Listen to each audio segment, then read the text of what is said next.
Voice clear है या फिर मेरे को माइक लगाने की जरूरत है? वैसे यहाँ पे माइक लगाने की जरूरत पड़ती नहीं है। किसी को वॉइस का दिक्कत लगेगा तो बता दो।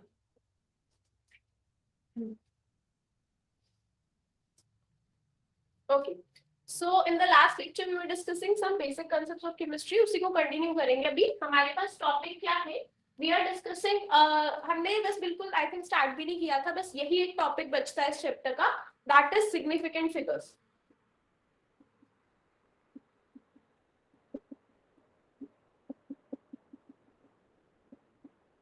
We have to calculate the value of the significant figure। तो significant figure में हमारे पास क्या है, देखो, इफ हमने जैसे हमारे पास क्या होता है, अगर स्केल है हमारे पास, जो नॉर्मली हम लोग स्केल यूज करते हैं, उसका क्या रहता है हमारे पास, 15 सेंटीमीटर का होता है वो, ठीक है।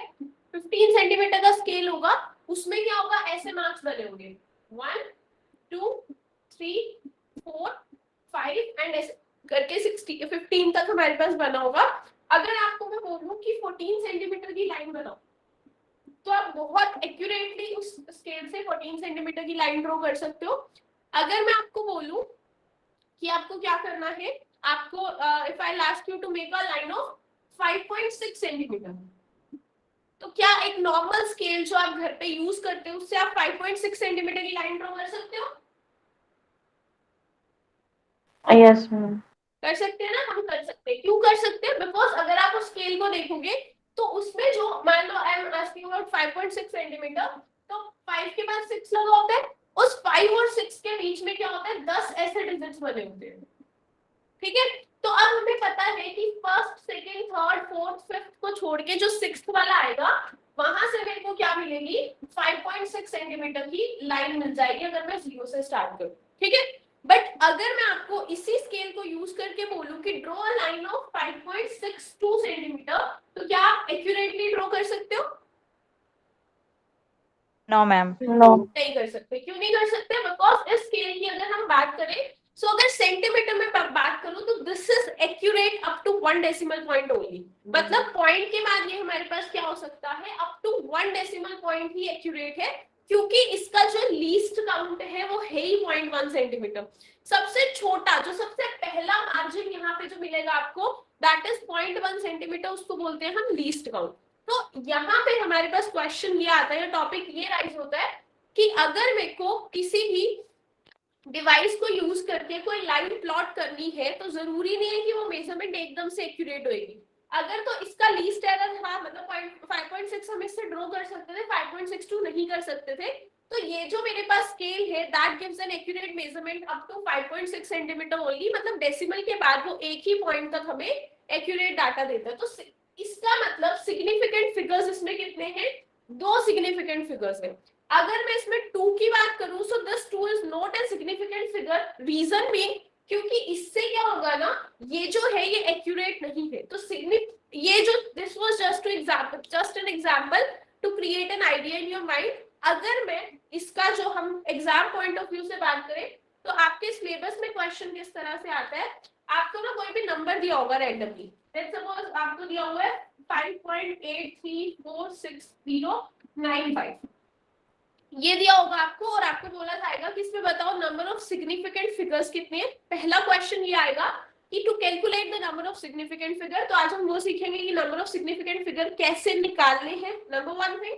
सेकेंडली हम देखेंगे कि अगर मैं दो नंबर्स को ऐड करूं, तो उस उनके एडिशन के बाद उसमें कितने सिग्निफिकेंट फिगर्स होंगे, उनके सब्ट्रैक्शन के बाद कितने सिग्निफिकेंट फिगर होंगे। हाँ जी, आपकी आवाज नहीं आ रही बिल्कुल भी, बहुत कम है वॉल्यूम।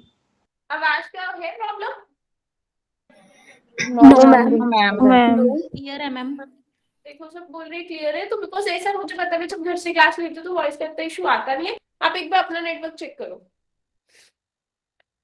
ठीक है। फिर मैं एक बार माइक लगा लेती हूँ।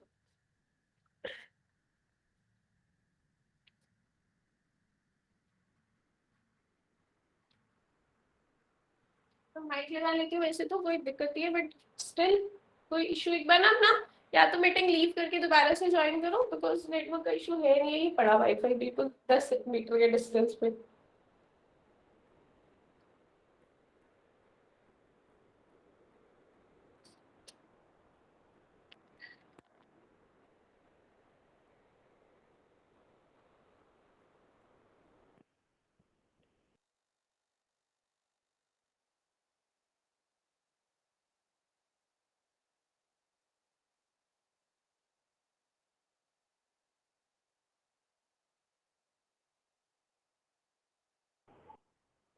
ओके, ठीक है, अभी बताओ वॉइस ठीक है? Yes ma'am.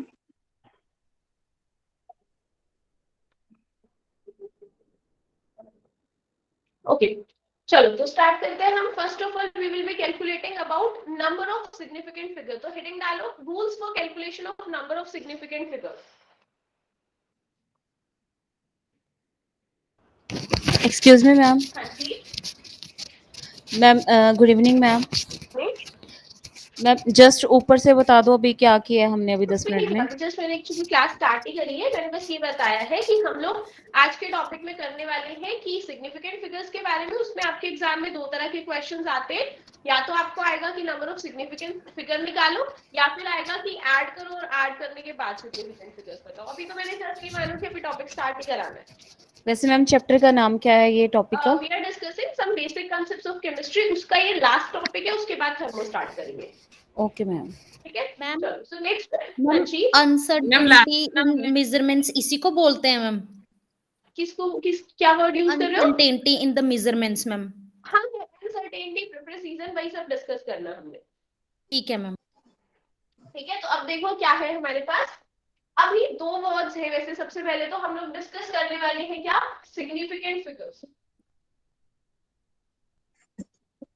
तो first of all you will be writing down rules to calculate the significant figure. कि सिग्निफिकेंट फिगर्स को कैलकुलेट करने के रूल्स क्या होते हैं। सिग्निफिकेंट वर्ड का मतलब क्या होता है, जो जिसका कुछ सिग्निफिकेंस होता है, जिसका कुछ इंपॉर्टेंस होता है। अब आपको पता है कि जीरो, अभी हम डिस्कस तो पॉइंट बाय पॉइंट करेंगे कि जीरोस का क्या होता है। कुछ फिक्स रूल होता है कि इधर लगाएंगे तो सिग्निफिकेंट होता है, इधर लगाएंगे तो नहीं होता। बस आपको क्या होगा, उन्होंने ना रैंडमली कोई भी बड़ा सा नंबर बना के दे देना और पूछना है कि उसमें सिग्निफिकेंट फिगर्स बनाओ। अगर ये रूल आपने बहुत अच्छे से समझ लिए तो आपका ये क्वेश्चन कभी भी गलत नहीं होगा। सो रूल्स क्या है हमारे पास।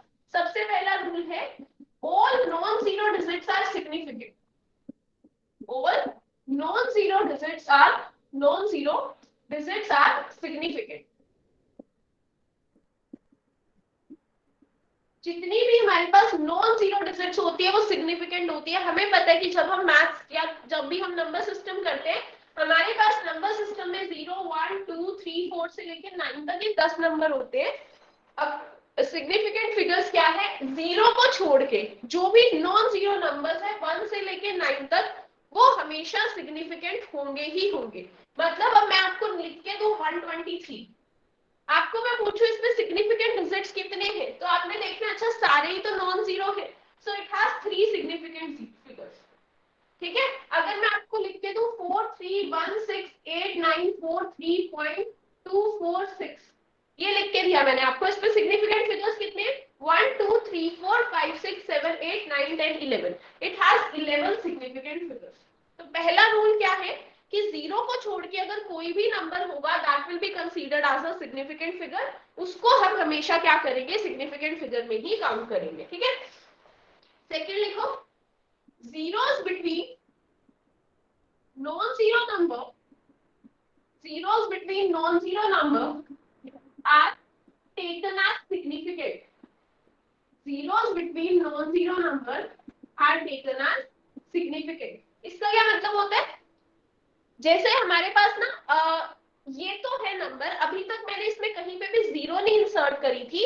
अब मैं आपको ये नंबर लिख के दूं 405, आपको ये तो पता है कि ये तो, अच्छा चलो बेसिक ही हम बात करें, इसको आप हमेशा 405 ही पढ़ोगे ना, कभी हम ये नहीं देखते कि बीच वाली जीरो को हम इग्नोर कर दे। तो सेकंड रूल क्या कहता है, जो जीरोस होती है नॉन जीरो नंबर्स के बीच में, नॉन जीरो नंबर्स 2 3 4 5 6 जितने भी हो, उनके बीच में अगर कोई जीरो होगी तो that will always be taken as significant. तो यहाँ पे अगर मैं 405 की बात करूं तो इसके अंदर कितने सिग्निफिकेंट डिजिट्स है, 3। has 3 significant digits. अगर मैं आपको बोलूं 60800041005, इसमें बताओ कितने, चलो इतना तो पढ़ा भी नहीं जाएगा, इसमें बताओ कितने सिग्निफिकेंट डिजिट्स हैं। 6। It has 6 significant. ठीक है, तो पहला रूल क्या हो गया, जीरो को छोड़ के जितने भी नंबर है सारे सिग्निफिकेंट है। फिर नॉन जीरो नंबर्स के बीच की जो जीरो है that will also be taken as significant.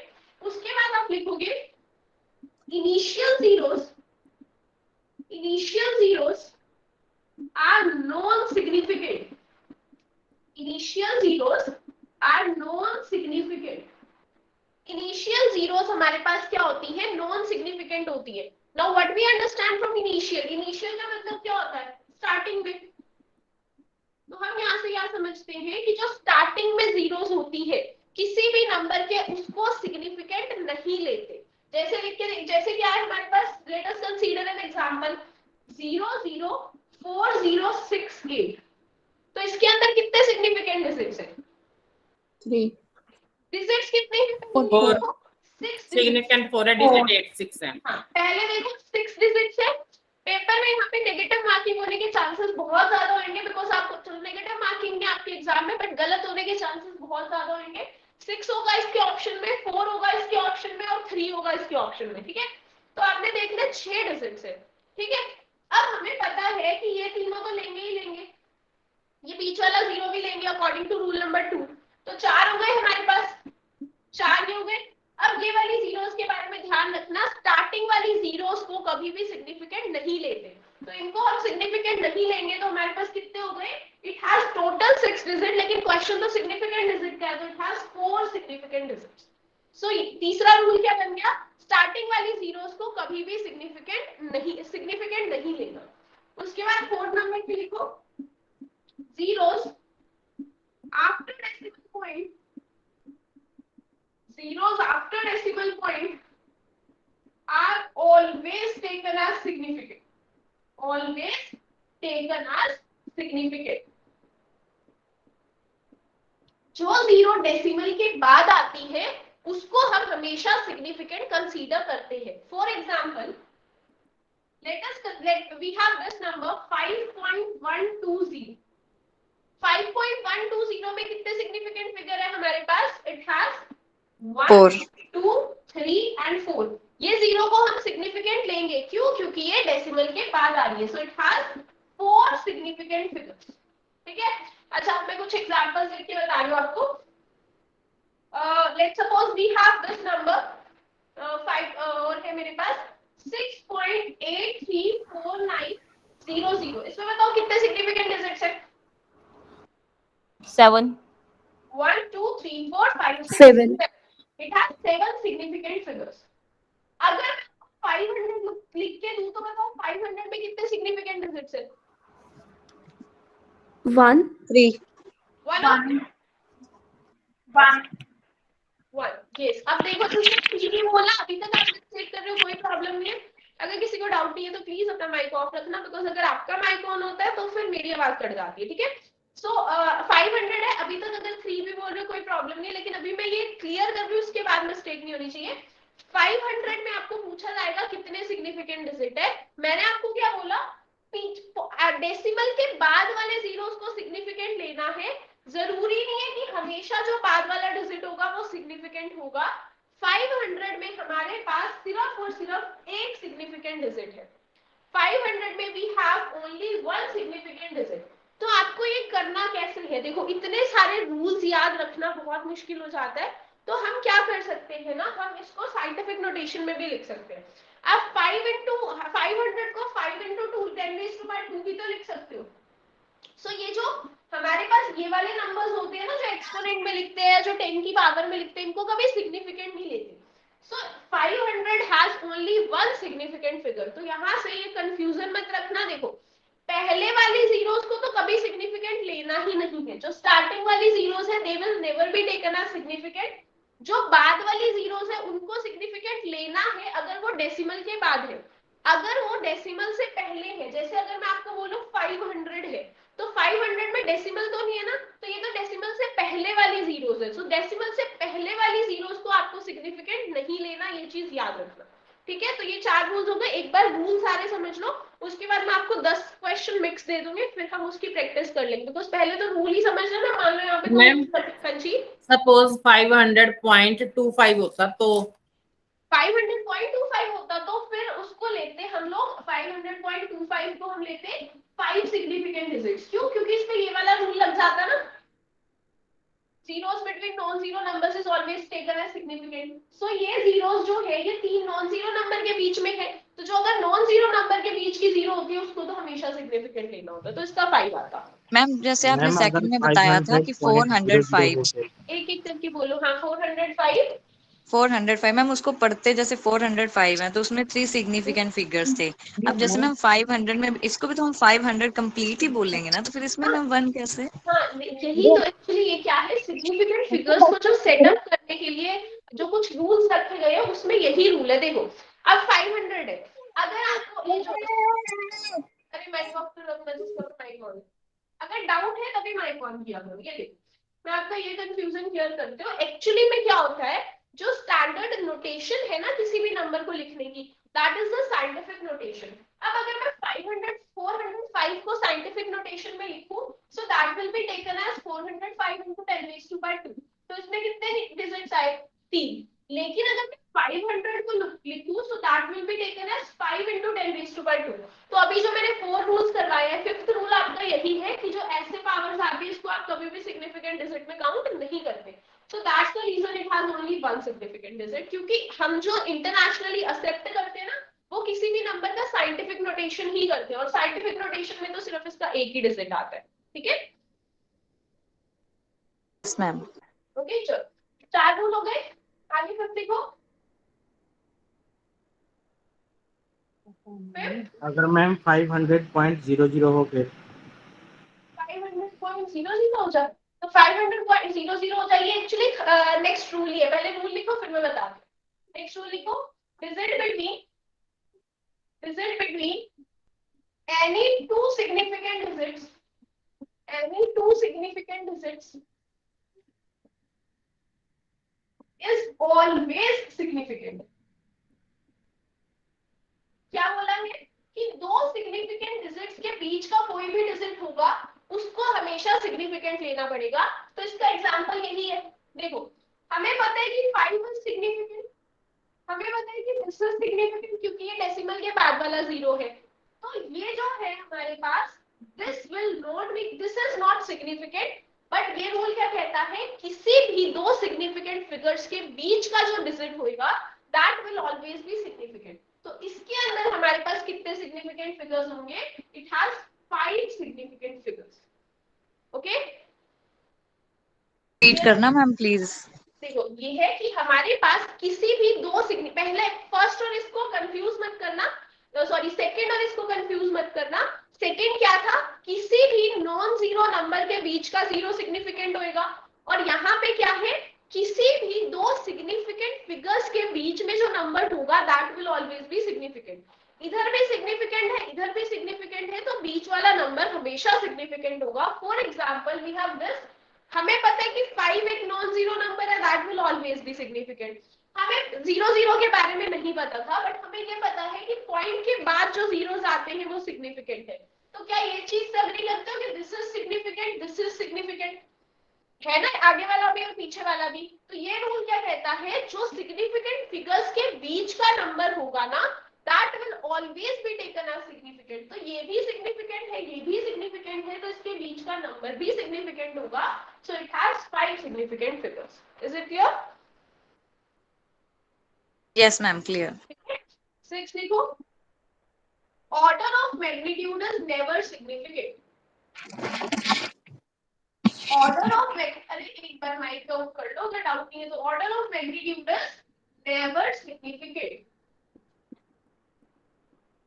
मतलब क्या है इसका, कि जैसे हमारे पास जो ऑर्डर ऑफ मैग्नीट्यूड होता है, जैसे ये हो गया ना 500 तो मैंने 5 into 10 raised to by 2 लिखा, तो ये जो इसका ऑर्डर है that can never be taken as significant. मतलब क्या है, अगर आपको साइंटिफिक नोटेशन में ही नंबर दिया हुआ, आपको नंबर दिया हुआ इस तरह से, ये दिया हुआ, और इसमें पूछा बताओ नंबर ऑफ सिग्निफिकेंट फिगर्स कितने हैं, तो आपने सिर्फ इस नंबर को कंसीडर करना है। ये जो इधर वाला ये वाला इसको कंसीडर नहीं करना। क्यों, क्योंकि ये क्या है, ये हमारे पास ऑर्डर ऑफ मैग्नीट्यूड है और इसको हम कभी भी काउंट नहीं करते, हम इसको काउंट करते हैं। इसमें कितने डिजिट्स हैं, 1 2 3 4 5 6, so it has 6 significant figures. ठीक है क्लियर। एक और रूल लिखो, एक बार इनको नोट कर लो, जहां डाउट है वो क्लियर कर लो, जब मेन जो आपकी क्लैरिटी होगी ना वो तभी होगी जब हम इसके मिक्स क्वेश्चन प्रैक्टिस करेंगे, और ऑब्वियसली मिक्स क्वेश्चन कराने के लिए मेरे को पहले सारा टॉपिक तो करवाना ही पड़ेगा। सो अगर कोई पॉइंट समझ नहीं आ रहा तो वो पूछ लो, जो इसकी प्रैक्टिस है वो आपकी अभी 5 मिनट तक हो जाएगी सारी। नेक्स्ट लिखो,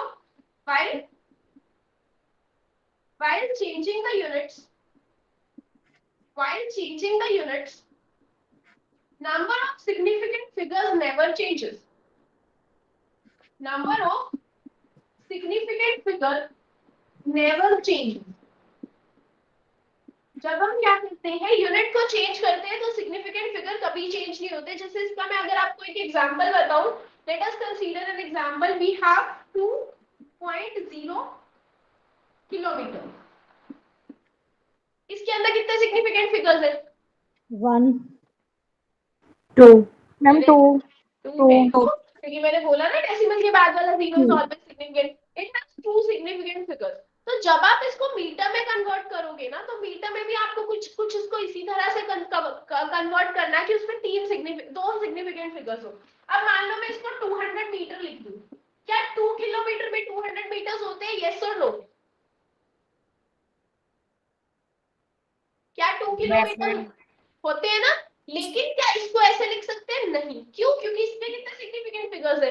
तो इसमें कितने सिग्निफिकेंट फिगर्स है? एक ही सिग्निफिकेंट फिगर है ये वाला, क्योंकि ये 3 तो नहीं काउंट करेंगे। सो ये जो यूनिट कन्वर्जन है ये गलत है। हमें जो इसकी यूनिट कन्वर्जन करनी है वो कुछ इस तरह से करनी है कि इसके अंदर 2 सिग्निफिकेंट फिगर्स ही रहे। तो कैसे लिख सकते हैं इसको? इसको हम लिख सकते हैं 2.0 × 10⁻³ मीटर्स। तो अब मुझे पता है कि हम ऑर्डर को तो कभी काउंट करते नहीं, तो 2.0 आ गया। 2.0 में हमारे पास 2 सिग्निफिकेंट फिगर्स है। Is it clear to everyone? Yes ma'am. अब Yes, एक ma'am. बारी सारे रूल्स गो थ्रू कर लेते हैं, बिकॉज अभी आपको क्वेश्चंस करने हैं। मिक्स क्वेश्चन में यहाँ पे 10 दे रही हूँ, अगर 10 में से 10 सही हो गए तो मतलब आपको ये टॉपिक बहुत अच्छे से समझ आ गया। पहला रूल क्या है? जो नॉन जीरो नंबर्स उनको हमेशा सिग्निफिकेंट लेंगे। नॉन जीरो नंबर्स के बीच का जो जीरो होगा that will be taken as significant. उसके बाद हमने डिस्कस किया कि डेसिमल जो स्टार्टिंग वाले जीरोस होंगे उनको नहीं लेना, पीछे वाले जीरोस को नहीं लेना। लेना कब है? जब वो डेसिमल के बाद है।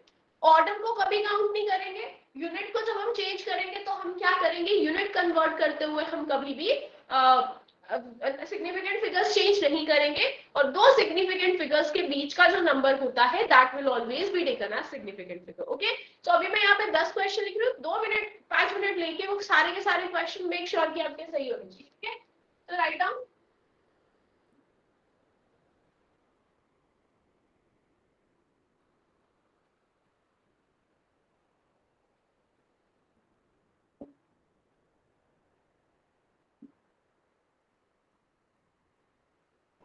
मैम जहाँ पे डेसिमल होता है थोड़ा डार्क कर देना।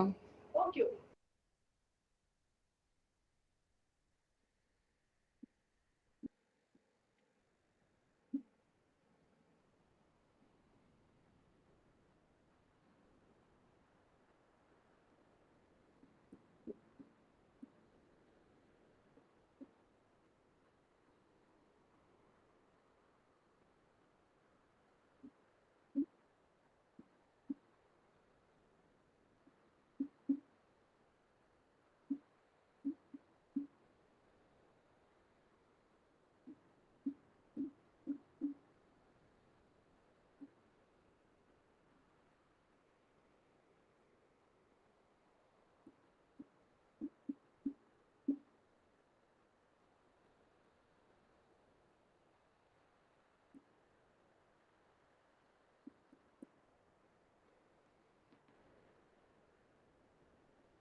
चलो इसको सॉल्व।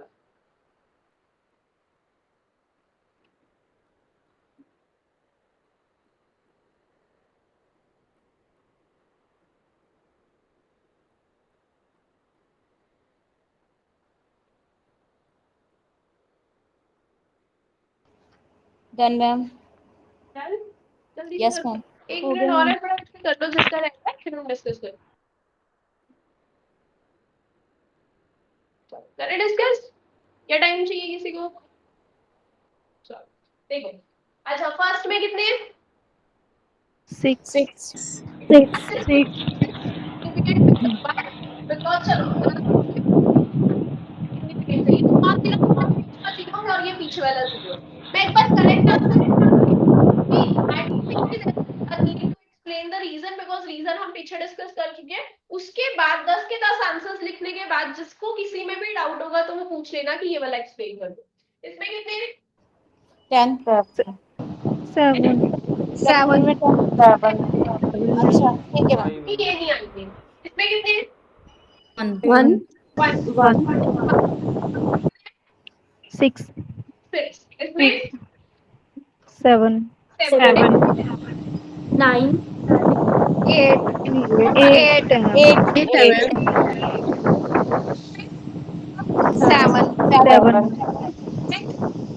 4 4 फोर 6 6 एंड लास्ट 3 अब देखो मैं तो किसी को किसी में भी डाउट है तो पूछ लो बड़ा से। एक्सक्यूज मी मैम, हाँ जी। किसी माइक ऑन और बहुत ज्यादा डिस्टरबेंस हो रही है। वो तो अभी मैं आंसर पूछ रही थी ना, तो इसलिए माइक ऑन था। अभी मैं समझाऊंगी तो कोई माइक ऑन नहीं रखेगा। ठीक है, एक चीज प्लीज, एक चीज कंसीडर कर लिया करो कि जब तो अभी चलो मैंने आंसर्स पूछे थे अलग बात है, जब मैं पढ़ा रही हूँ ना तो उस टाइम पे मेक श्योर कि आपके माइक ऑफ हो, बहुत डिस्टर्बेंस होती है बाकी स्टूडेंट्स को। ठीक है, हाँ जी, किसी को डाउट है इसमें? थर्ड क्लियर कर दो, 600 into 10⁸ जैसे अकेला था तो उसमें। अच्छा देखो, ये तो नहीं कंसीडर करेंगे क्योंकि हमें पता है कि जो हम पावर से हाँ नहीं जी। काउंट करते। अब ये ऐसा थोड़ी है कि पावर के साथ वाला जो होगा उसमें सारा ही काउंट करना है। मेरे पास 6.00, मैंने आपको 500 में भी तो यही बताया था कि 500 में it has only one significant figure, तो 600 में भी it has only one significant figure, that is 6, क्योंकि मैं इसको फर्दर कुछ इस तरह से लिख सकती हूँ। So it has only one significant figure, क्योंकि बाद वाली जीरोस को सिग्निफिकेंट तब लेते हैं अगर वो डेसिमल के बाद है। अगर वो ऐसे ही है तो फिर उसको सिग्निफिकेंट नहीं काउंट करते। क्लियर? जैसे मैम 608 into 6.08 into 10⁸ होता तो हम 3 लेते ना सिग्निफिकेंट फिगर्स। हाँ जी, फिर 0, हम सीखे। हाँ जी। और साथ में मैम into 10⁸ भी होता है अगर इन केस तो तो। हो तो उसका तो कोई फर्क ही नहीं, क्योंकि उसको तो वैसे ठीक। भी सिग्निफिकेंट नहीं करते। ठीक है मैम। सबको क्लियर है? किसी को डाउट है तो पूछ लो। Okay, so next we will be discussing a term that is accuracy and precision. Accuracy and precision.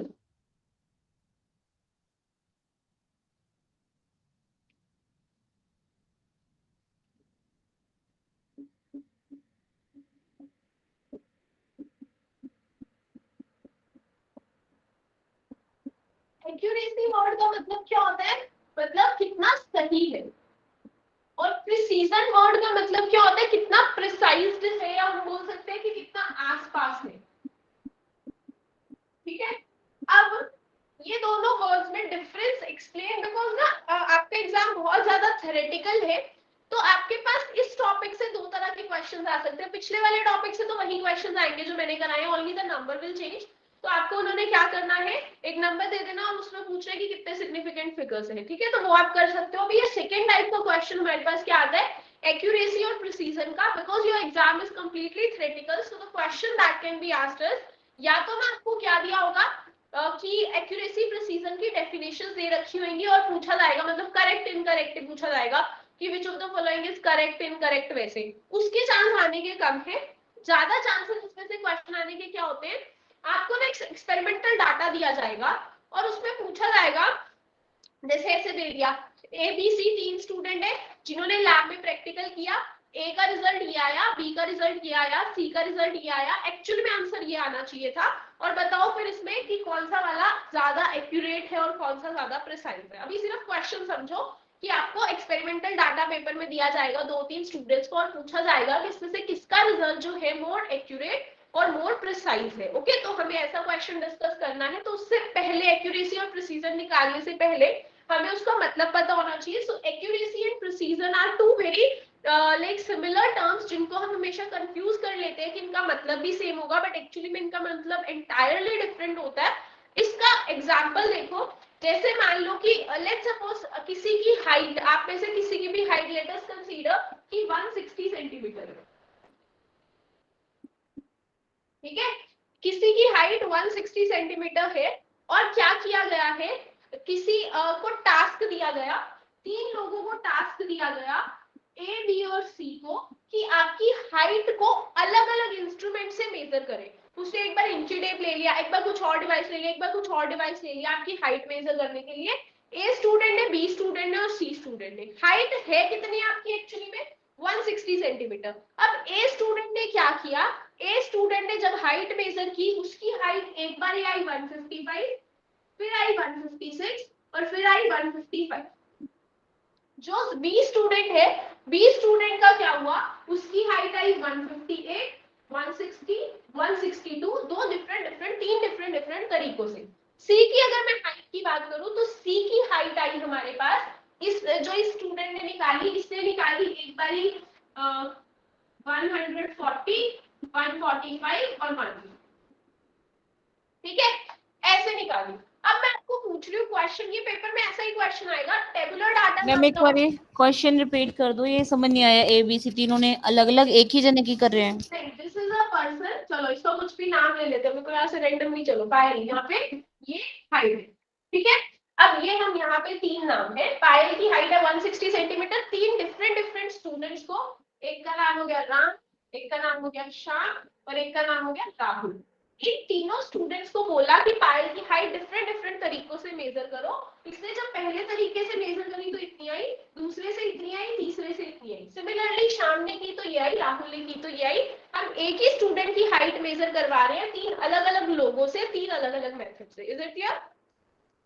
Yes ma'am. ठीक है, अब देखो क्या हुआ। पहली बात तो अगर मैंने, क्वेश्चन क्या आएगा आपके पास कि इसमें से कौन ज्यादा एक्यूरेट है और कौन ज्यादा प्रिसाइज है। तो एक्यूरेट का मतलब क्या होता है, जिसका आंसर सही है। एक्यूरेट का मतलब क्या हो गया, जिसका आंसर सही है। प्रिसाइज का मतलब क्या हो गया, आंसर सही होना जरूरी नहीं है। प्रिसाइज का मतलब होता है कि आंसर सही हो नहीं हो वो जरूरी नहीं है। सारी जो रीडिंग्स है, देखो इसकी डेफिनेशन बहुत टिपिकल बन जाएगी, आप ऐसे करोगे ना तो आपको बहुत अच्छे से समझ आएगा। जिसकी जो सारी रीडिंग्स है वो आस-पास लाई करती है। तो अब देखो सही आंसर कितना आना चाहिए 160। अगर मैं राहुल की बात करूं, ना ही तो ये 160 के आसपास, मतलब ना ही तो इसने सही आंसर निकाला, ना ही इसकी रेटिंग्स आसपास आ रही है क्योंकि डिफरेंस बहुत ज्यादा आ रहा है। तो ना ही तो ये एक्यूरेट है, ना ही तो ये प्रिसाइज है। एक्यूरेट कब होता है, जब इसका आंसर भी 160 आता, बट नहीं आ रहा तो इसको हम एक्यूरेट तो मानेंगे नहीं। प्रिसाइज कब होता है, जब इसकी रीडिंग सेम आती, जैसे हम बोलते हैं कॉन्कॉर्डेंट रीडिंग, इसका आसपास रीडिंग आती तो हम बोल देते माना कि एक्यूरेट नहीं है, हमारे पास प्रिसाइज तो है, इसकी सारी रीडिंग्स तो आसपास आ रही है, इसका ऐसा भी कुछ नहीं है। सो आप इसके बारे में लिखोगे this is neither accurate nor precise.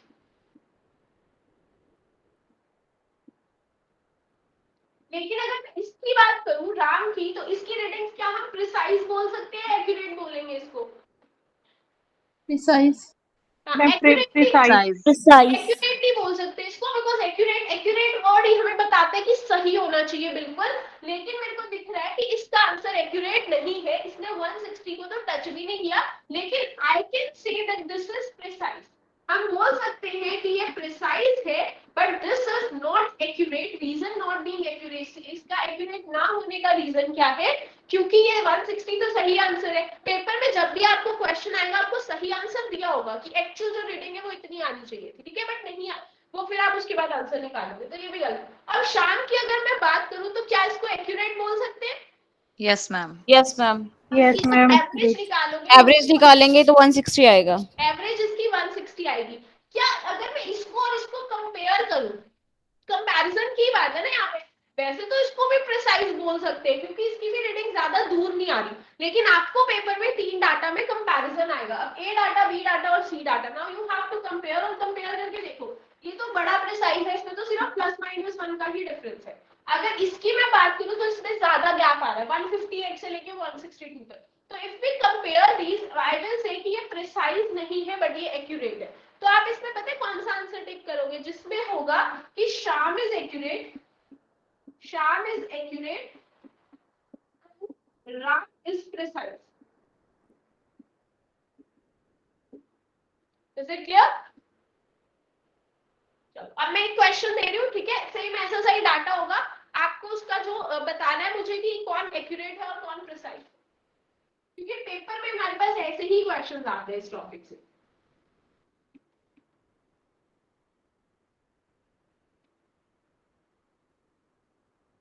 इस बार मेजर कर रहे हैं क्या? We are measuring the volume of a container, measure कर रहे हैं volume of liquid in a container. We are measuring जो एक्चुअल वॉल्यूम है दैट इज 50.04 लीटर। जो स्टूडेंट ए है उसकी जो रीडिंग्स है दोस आर 50.01, 50.04,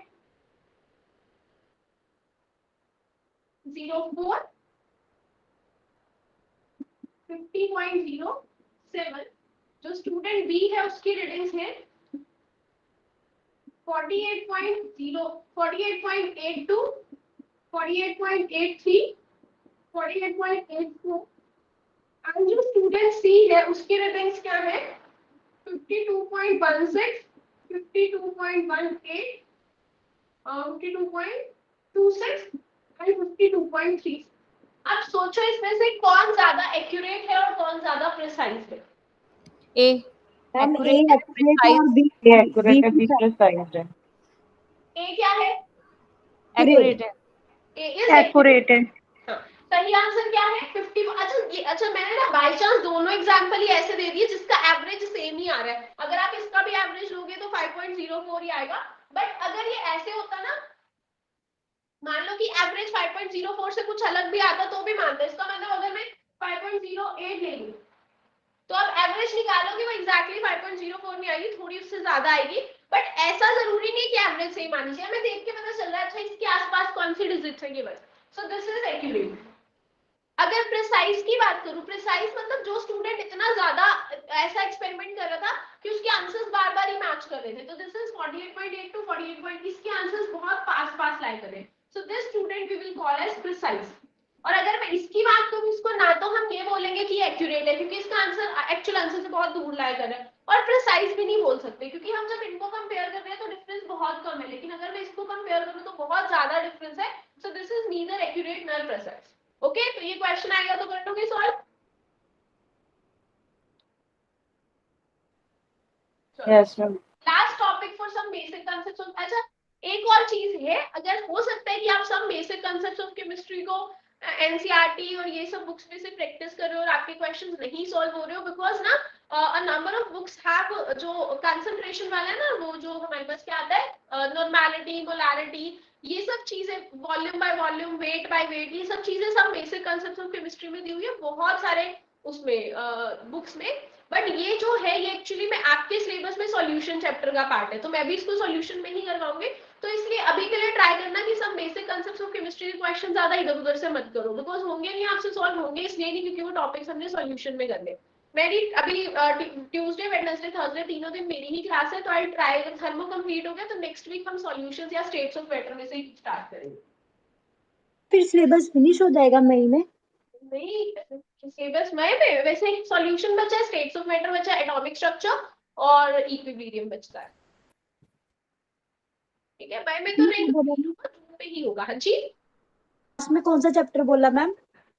इसके बाद करवाने के लिए एटॉमिक स्ट्रक्चर के बाद कौन सा चैप्टर बोला है?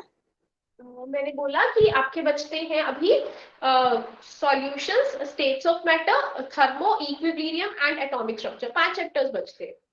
और मैम जो हो चुका है उसकी रिवीजन्स दोबारा होंगी? उसके बाद देखो ऐसा है कि जैसे ही ये 5 चैप्टर कंप्लीट होगी तो क्योंकि इसमें बहुत सारे स्टूडेंट्स ऐसे हैं जिन्होंने 11 से ज्वाइन किया है, तो ये सारा सिलेबस रिपीट होगा। आपकी चॉइस है, अगर आपको रिपीट क्लासेस लगानी है तो रिपीट क्लासेस लगा सकते हो, नहीं तो आपको क्वेश्चन प्रैक्टिस के लिए क्वेश्चंस मिलते रहेंगे, ऐप पे टेस्ट अपलोड होते रहेंगे, वो करने तो वो कर लेना दोनों। बिकॉज यही है कि आपकी मर्जी है ना, आपको जो वो रिवीजन करनी है वो लेक्चर लगा के करनी है कि क्वेश्चन करके करनी है। अगर किसी ने पहले लेक्चर लगा लिए ना तो दोबारा लेक्चर मत लगाना, अपना टाइम भी वेस्ट करोगे। Then ma'am we have to pay again for the revision classes? No, no no, there is no need, ऐसा नहीं है, यहाँ पे ऐसा सिस्टम नहीं होता, क्लासेस आपकी ये चलती रहेगी, रिवीजन क्लासेस के लिए अलग से पे, बिकॉज ये जो कोर्स का वैलिडिटी है वो हमारा टिल आपका टिल एग्जाम है, चाहे एग्जाम अगर मान लो कि दिसंबर तक भी नहीं होता, then you are free to attend the classes any time, okay. Okay ma'am, thank you. Ma'am any cases about the exam?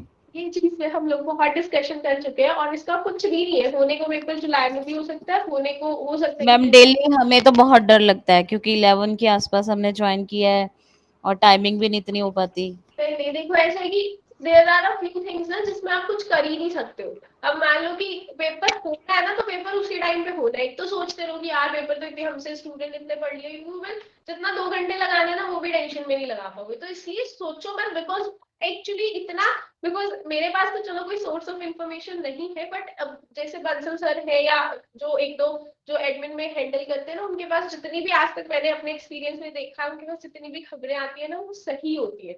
और अकॉर्डिंग टू देम अभी ये मास्टर कैडर जैसे ही ये हो जाता है, अगर या तो इसी में पोस्ट इंक्रीज करके निकलेंगी या फिर मास्टर कैडर की एक फ्रेश वैकेंसी आएगी और लेक्चर कैडर की भी वैकेंसी आने के चांसेस है in the upcoming 1 month. Lecture cadre की तो अगले महीने ही आने के चांसेस है। मास्टर कैडर का या तो ये होगा कि इस पेपर को वो एक्सटेंड कर रहे हैं तो इसी में सीट्स ऐड कर देंगे, या फिर ये पेपर कराने के जस्ट बाद मास्टर कैडर की फ्रेश वैकेंसी निकलेगी। तो इसलिए डोंट वेस्ट योर टाइम, मतलब डोंट टेक एनी स्ट्रेस कि हमने तो 11 को ज्वाइन किया, हमारा इतना सिलेबस रहता है। हो सकता है आप 11 को ज्वाइन करो तो जून तक आपका सारा सिलेबस ना रिवाइज हो पाए, लेकिन उसका जो नेक्स्ट टाइम है वैकेंसी आएगी ये श्योर है। तो इसलिए बहुत अच्छा है, इसको पढ़ते रहो, आपके पास 2 चांसेस एग्जाम को क्रैक करने के, ठीक है। ओके चलो, so next and the last topic for some basic concepts of chemistry is rules for ये यूनिट में से कितना मार्क्स का क्वेश्चन आता है? Some basic concept of chemistry में ये यूनिट कितने नंबर की वेटेज रखती है? 1 to 2 मार्क्स। आपके पास ऑर्गेनिक का और इनऑर्गेनिक का ऐसा है कि जैसे ऑर्गेनिक का आपको ऑक्सीजन कंटेनिंग कंपाउंड में से 5-6 नंबर का पेपर आता है, इनऑर्गेनिक में कोऑर्डिनेशन में से 5-6 नंबर का पेपर आता है, फिजिकल में ऐसा कुछ नहीं है। आपको मैक्सिमम टू मैक्सिमम कोई यूनिट में से 2 या 3 क्वेश्चन ही देखने को मिलेंगे, उससे ज्यादा नहीं आते, मिनिमम टू मिनिमम 1। तो इस टॉपिक की अगर बात करें, इससे या तो 1 क्वेश्चन आएगा या 2 से ज्यादा नहीं आएगा।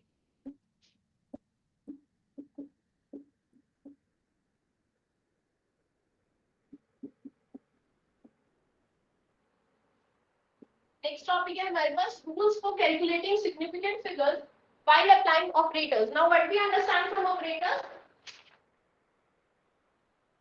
ऑपरेटर्स क्या होता है? ऑपरेटर्स में आपके पास आ गया प्लस, माइनस, मल्टीप्लाई और डिवाइड। मैंने आपको 2 नंबर्स दिए, मैंने आपको पहला नंबर दिया 5.6823 और मैंने आपको दूसरा नंबर दिया 6.234। मैं आपको बोलूंगी ऐड करो, जब आप इसको ऐड करोगे तो आप इसको क्या लिखोगे? You will write it down as 11.9163 and that is wrong, ठीक है। नॉर्मली हम ऐसे ऐड करते हैं, लेकिन अगर आपको पेपर में क्वेश्चन सिग्निफिकेंट फिगर वाले टॉपिक से आया तो आपको इसकी एडिशन इस तरह से नहीं लिखनी है। ये जो आंसर आप लिख के आओगे ये ऑप्शन में आपको दिखेगा और ये गलत होगा, ठीक है। तो अब हम डिस्कस करने वाले हैं कि जब हम 2 नंबर्स को ऐड करते हैं, 3 नंबर्स को ऐड करते हैं, सबट्रैक्ट करते हैं, मल्टीप्लाई करते हैं, डिवाइड करते हैं, उसके बाद हम उसके सिग्निफिकेंट फिगर्स कैसे लिखते हैं। तो पहले हम हेडिंग डालेंगे addition and subtraction. First of all, we will be discussing about how to add and subtract.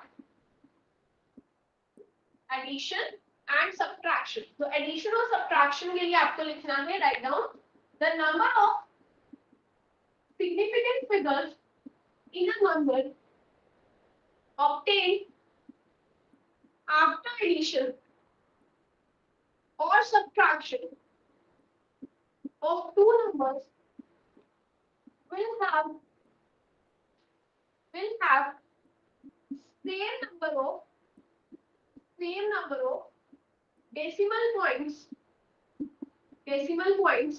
as present in the number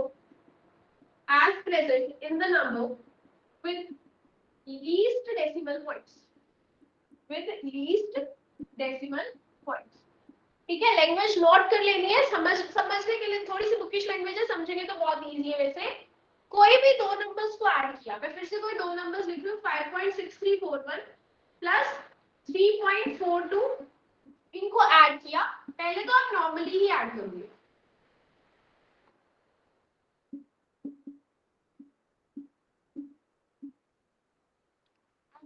ये लेके आना, ऐड तो करना आता ही होगा। तो क्या है, the number of significant figure in a number obtained by addition after addition और सब्ट्रैक्शन।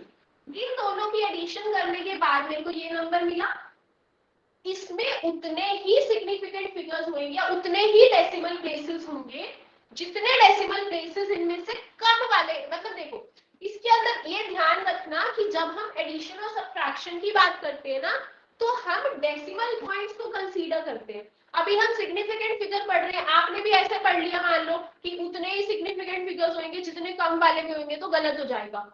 इस आंसर में उतने ही डेसिमल पॉइंट होंगे जिसमें जितने इनमें से कम वाले में डेसिमल पॉइंट। अब देखो इसमें डेसिमल के बाद कितने, I am not asking significant figures, मैं पूछ रही हूँ इसमें डेसिमल के बाद कितने डिजिट्स हैं, कितने डिजिट्स हैं? 4 और अगर मैं वैसे इसमें सिग्निफिकेंट फिगर पूछूं तो कितने होंगे? 4 तो 5 सिग्निफिकेंट फिगर को नहीं कंसीडर करना। क्यों नहीं कंसीडर करना? क्योंकि जब हम ऐड करते हैं तो हम डेसिमल पॉइंट देते हैं। इसमें कितने डेसिमल पॉइंट है? 2 पॉइंट आने चाहिए। जो कम वाला है, कम वाले में कितने हैं? 2, तो इसमें 2 डेसिमल पॉइंट आने चाहिए। तो मतलब मुझे यहाँ तक लिखना है, ठीक है। लेकिन यहाँ तक लिखने से पहले आपको राउंड ऑफ करना आना चाहिए। राउंड ऑफ करने में क्या है, यहाँ तक तो मुझे लिखना ही है। इसके आगे वाला नंबर देखो, ये क्या है, एक मिनट रुकना, हाँ जी देख लो इसमें क्या है। हाँ इसमें हमारे पास कितने डेसिमल पॉइंट्स आने थे? 2 डेसिमल पॉइंट्स आने थे, है ना। तो बिना सोचे समझे इसको 9.05 भी लिख देना। इससे अगला नंबर लिखना, अगला नंबर कितना है? 5 से छोटा है तो हम यही नंबर लिखते हैं। इसका आंसर कितना आ जाएगा? 9.05। 9.05 आया। अब आपको आंसर में क्या पूछा जाएगा, जब हम इन दोनों को ऐड करेंगे तो आंसर में कितने सिग्निफिकेंट फिगर्स होंगे? आंसर में कितने सिग्निफिकेंट फिगर्स है? 3 अब मैं इसी क्वेश्चन को चेंज कर रही हूँ। देखो if I right it down like this, अगर नीचे नोट करना इसको, ठीक है, मैंने तो उसी में चेंज कर दिया, नोटेड लाइक अलग से नोट करना है इसको। इसका आंसर कितना आ जाएगा?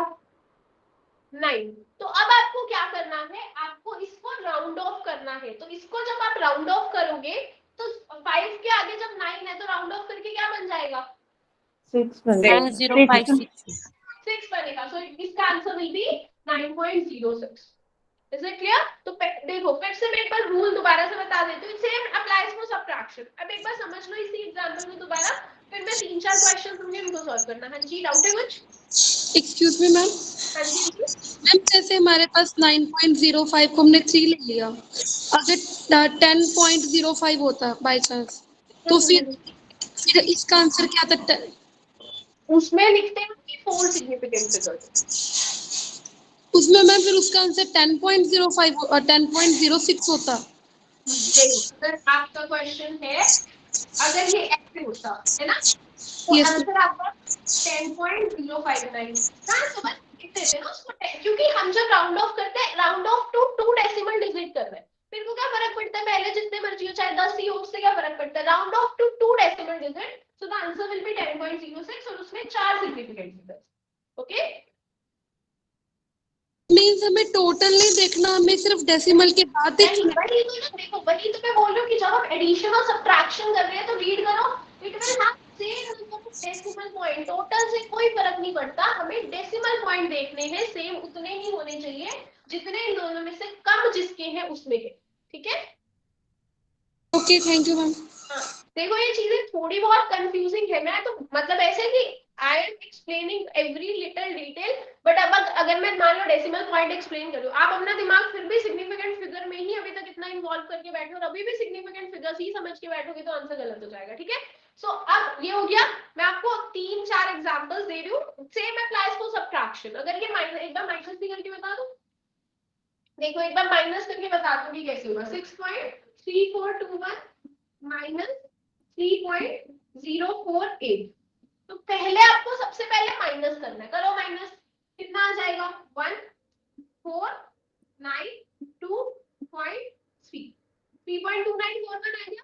चलो अब हमने क्या देखना है, इसमें से किसमें कम डेसिमल पॉइंट है, इसमें कितने हैं 4, इसमें कितने हैं 3, तो आंसर में कितने डेसिमल पॉइंट्स आएंगे, I am not talking about total number of digits, decimal point कितने आएंगे 3 तो 3 डेसिमल पॉइंट मतलब ये लेना है, तो 1 तो लेंगे नहीं और राउंड ऑफ करेंगे तो 4 ही आ जाएगा। So the answer to this question is 3.294 और क्वेश्चन पूछा जाएगा the number of significant figures in the number obtained after adding subtracting these two, तो इसमें सिग्निफिकेंट फिगर्स कितने हैं 4 देख ला आंखें खोल के क्वेश्चन में वहां पे क्या पूछा हुआ है। ठीक है, तो अब हम इसके कुछ क्वेश्चंस करते हैं, write down the questions.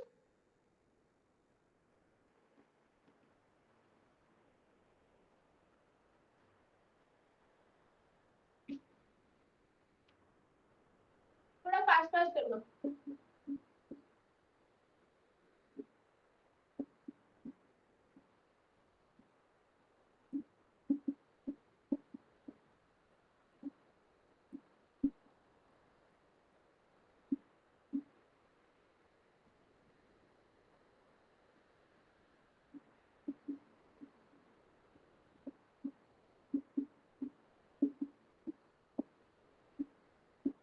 Answer solve करने के बाद सिग्निफिकेंट फिगर्स भी लिखना, उसमें कितने हैं। थर्ड बोलना, ऊपर लाइट की वजह से दिख नहीं रहा। Okay, it is 8.61325 8.61325।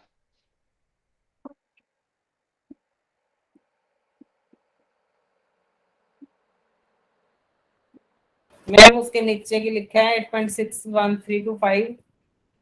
एक मिनट रुको, मैं इधर लिख दूँ, ये देखो थर्ड वाला ही है।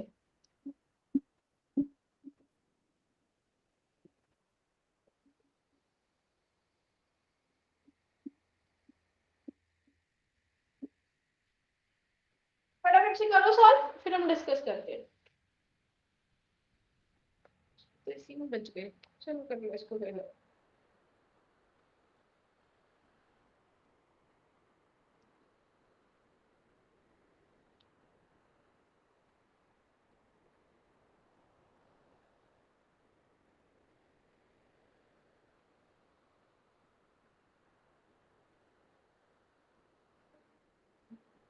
मैम थर्ड वाला क्वेश्चन रिपीट करना।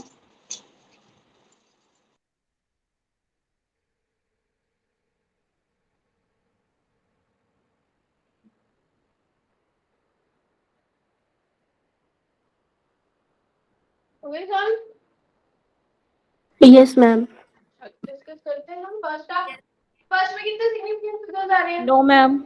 3 मैम 3 10.2। 3 आंसर लिखते हो। यस 10.2। 10.2 फिर हमें लिखना up to 1 decimal point, so that will be 10.2 और उसमें 3 डेसिमल डिजिट्स, 3 सिग्निफिकेंट फिगर्स। ठीक है, इसको माइनस करना है, माइनस करके आएगा 1193.2, तो मुझे तो राउंड ऑफ करना है 3 डेसिमल पॉइंट तक, तो आंसर बनेगा 2.391 4 सिग्निफिकेंट फिगर्स। 4 ठीक है, ऐड करा इसको तो कितना आ जाएगा 258921112 पॉइंट। मुझे लिखने थे 3 डेसिमल पॉइंट्स, मतलब आंसर आ जाएगा 12.298। It means it has 5 significant. 5 last वाला करो, इट हैज 1 4 3 में से 2.67। 7 और 6 7 में से 1 6 और 2 2.67 देखिए 0.673। डन। तो ऐसे हम करेंगे एडिशन और सब्ट्रैक्शन में। लास्ट है हमारे पास मल्टीप्लिकेशन। मैम फर्स्ट वाले में देखना सर, आपने 10 पॉइंट मतलब ये अप टू 2 डेसिमल तक ही देखा है हमने, 10.2 आ गया अब तो फर्स्ट वाला। है ना, क्योंकि यहाँ पर 6.1 था। मैम ये समझ नहीं आया, जैसे सेकंड वाले में तो हमने कितना आगे तक लिया, 2.391 तक लिया है हमने, up to 3 decimal point. Statement बोलना क्या है। ये मैम है 4.0683। करोगे। अब मुझे ये बताओ इसमें कितने डेसिमल डिजिट्स है। इसकी मैम 4 और नीचे वाले की 1। तो मुझे आंसर में कितनी चाहिए। यही डाउट है मैम, इनको भी प्लस करेंगे या माइनस करेंगे। 1 चाहिए। इतनी डेसिमल डिजिट चाहिए होती है जितनी इसमें से। अच्छा 1 और 4 में कम कौन है। 1 वाला 1, तो मुझे आंसर में भी 1 ही सिग्निफिकेंट फिगर, 1 ही डेसिमल डिजिट चाहिए। तो आया तो मेरा आंसर ये था, लेकिन मुझे डेसिमल डिजिट 1 ही चाहिए थी, तो मैंने सिर्फ यही कंसीडर करनी है। लेकिन हम इसको सिर्फ 1 ही लिख देंगे, हम इसको राउंड ऑफ करेंगे क्योंकि अगली टर्म 5 से बड़ी है, तो 1 का 2 बन जाएगा। जी मैम, ठीक है इसमें मैम। देखो अच्छा, अगर फिर भी डाउट है इसमें कितनी है, 4 है ना, किसी में 4 कितनी है, 3, तो कम कौन है, 3 तो फाइनल 3 आंसर में भी 3 चाहिए। Okay clear ma'am, now? Yes ma'am. Last before addition और मल्टीप्लिकेशन और डिवीजन के लिए, और मल्टीप्लिकेशन एंड डिवीजन।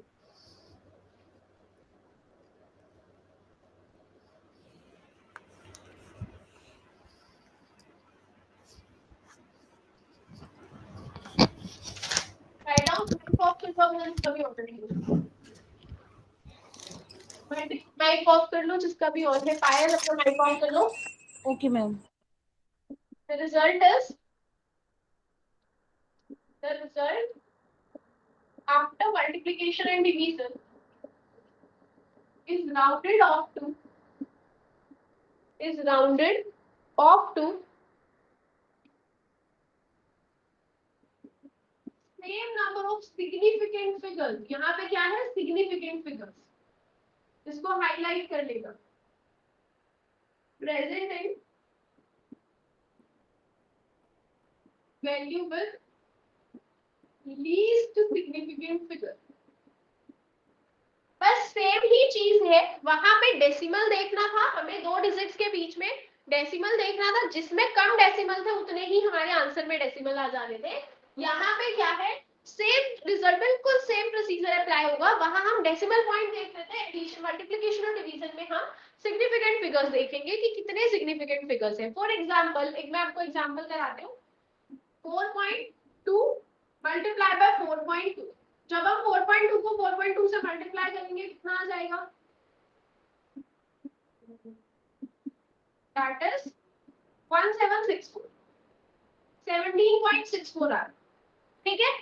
अब देखो कैसे करना है, इसके अंदर कितने सिग्निफिकेंट फिगर्स है। ध्यान रखना, मल्टीप्लिकेशन और डिवीजन में हमें डेसिमल पॉइंट्स नहीं देखने, हमें सिग्निफिकेंट फिगर देखने। इसके अंदर कितने सिग्निफिकेंट फिगर्स है, 2 मैम।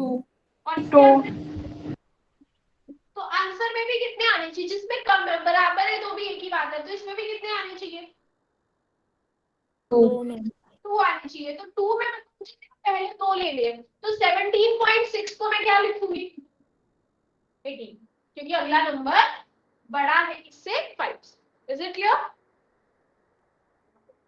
एक और कराते हैं मैम, 6.31 मल्टीप्लाई बाय 2 मैम 18 कैसे आया, फिर से समझाना। जी 18 क्यों आया, क्योंकि मेरे को 2 डिजिट चाहिए थे, तो मुझे अब 17 मतलब यही वाले 2 डिजिट आएंगे, लेकिन हम इसको हमेशा राउंड ऑफ करके लिखते हैं। 17.6 को आप 17 के पास लिखोगे या 18 के, 17.6 17 के पास है या 18 के पास है, 18 के पास। 18 क्योंकि 17.6 है ना, 17.4 होता तो फिर आंसर हम 17 है, ठीक है। Okay ma'am. इसको करो मल्टीप्लाई, कितना आ जाएगा, 12.62 आ जाएगा। अब मेरे को इसमें बताओ कितने सिग्निफिकेंट फिगर्स हैं, 3 2 3 3 ठीक है, तो आंसर में आंसर आ जाएगा। 13 आंसर आएगा ना मैम। आंसर में कितने सिग्निफिकेंट फिगर्स चाहिए, 2 13 आंसर। क्लियर है सबको?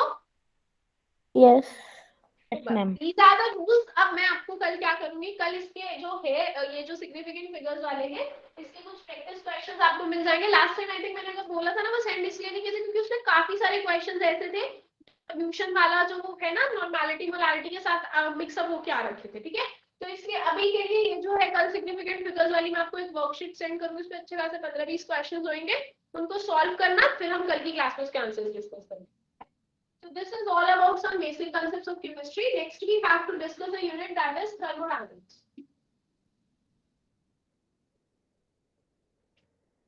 मैम वो इसी लिंक में कराओगे आप? अलग से लिंक डालना है।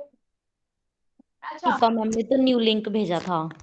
न्यू लिंक का ऐसा है कि फिर वो ये होगा कि फोल्ड, जैसे ना अभी मैं इसको ऐप में ऐड करूंगी ना, तो ऑब्वियसली या तो ये सब बेसिक कांसेप्ट्स में जाएगी या थर्मो में जाएगी, तो मैं इसको सब बेसिक कांसेप्ट्स में कर दूंगी, कोई बात नहीं। जो स्टूडेंट को दिक्कत होती है वो मेरे को मैसेज करके पूछ लेता है। अभी ऐसा है, मैंने अगर ये मीटिंग बंद करके दोबारा स्टार्ट करी ना, ज्वाइन करोगे वो क्या कहते हैं, मैम तो अरे इसमें यही कंटिन्यू है दिक्कत क्या है? नहीं दिक्कत तो कोई नहीं है, मैम? मतलब कि मैम बाद च कंफ्यूजन कई बार हो जाती है। हाँ, मैम तो एक्सक्यूज मी मैम, ये बाद में ना मतलब कि जो नए बच्चे आते हैं कभी जैसे मतलब कि 2 दिन बाद 4 दिन बाद, फिर हम टाइम नहीं वेस्ट करते, मैं नया लिंक भेजती हूँ, उसमें करते बातें।